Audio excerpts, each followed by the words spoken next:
Assalamualaikum warahmatullahi wabarakatuh. Yang terhormat dosen pengampu mata kuliah metode pembelajaran Bapak Rapta Saiful Bakhri, yang mudah-mudahan Allah muliakan.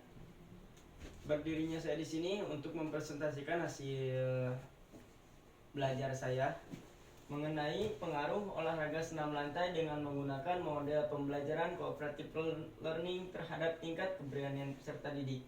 Saya Muhammad Ripan Juliani akan mempresentasikannya. Untuk mempersingkat waktu, langsung saja ke materinya. Next. Rumusan masalahnya di sini ada yang pertama, bagaimana olahraga senam lantai dengan menggunakan model pembelajaran cooperative learning terhadap tingkat keberanian peserta didik.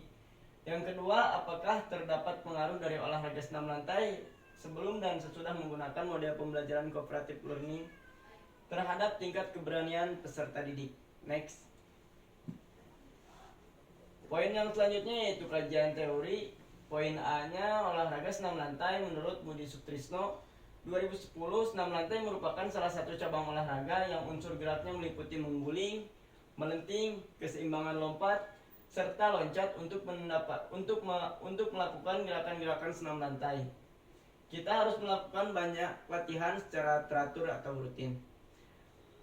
Poin B-nya, model pembelajaran cooperative learning menurut Suprijono 2012. Model pembelajaran cooperative learning adalah model pembelajaran yang menggunakan bantuan teman sebayanya untuk melakukan pembelajaran. Biasanya guru membentuk kelompok-kelompok kecil yang dimana jumlahnya ada 4 anggota atau lebih. Langkah-langkah model cooperative learning: yang pertama, menyampaikan tujuan dan mempersiapkan peserta didik. Yang kedua, menyajikan informasi. Yang ketiga, mengorganisir peserta didik ke dalam tim-tim belajar.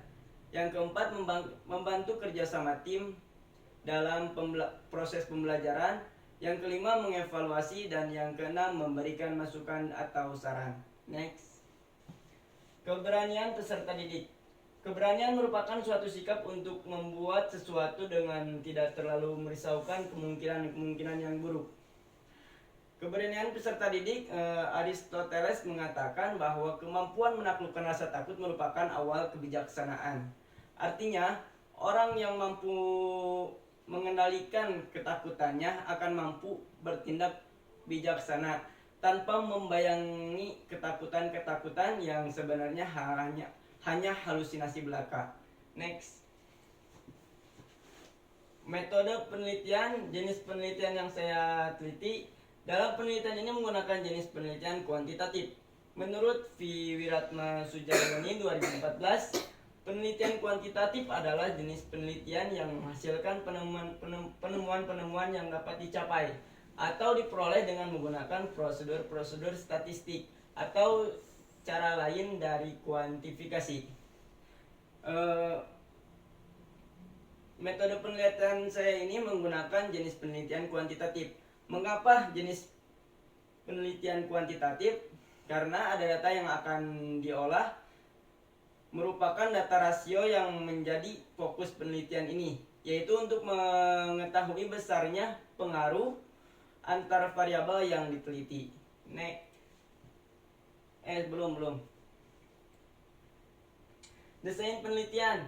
Penelitian ini menggunakan desain penelitian jenis pre-eksperimen.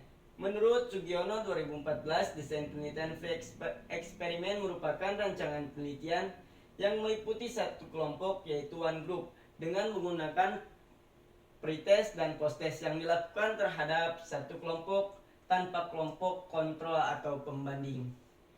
Jadi desain penelitian ini tidak menggunakan kelompok kontrol atau pembanding. Jadi maksudnya pembanding itu tidak membanding-bandingkan antara kelompok A dan kelompok B. Populasi dalam penelitian ini yaitu satu sekolah. Next. Poin selanjutnya yaitu sampel. Sampel dalam penelitian ini berjumlah 30 siswa atau satu kelas. Yang poin selanjutnya yaitu instrumen adalah alat ukur yang digunakan untuk mendapatkan dan mengumpulkan data penelitian, sebagaimana langkah untuk menemukan hasil atau kesimpulan. dari penelitian. Sugiono 2014, instrumen yang digunakan dalam penelitian ini yaitu yang pertama wawancara. Wawancara adalah sebuah cara untuk mendapatkan informasi dengan berkomunikasi dua arah antara pewawancara dan narasumbernya. Dalam penelitian ini orang yang diwawancarai oleh peneliti yaitu wali kelas atau siswa yang bersangkutan. Yang kedua yaitu tes. Yang dilakukan pada penelitian ini sebanyak 2 tahap, yaitu pre-test dan post-test. Post-test yaitu tes sebelum menggunakan model pembelajaran, dan post-test adalah sesudah menggunakan model pembelajaran. Next. Mungkin sekian presentasi dari saya, kurang lebihnya saya mohon maaf. Akhirul kalam, wassalamualaikum warahmatullahi wabarakatuh. Coba lu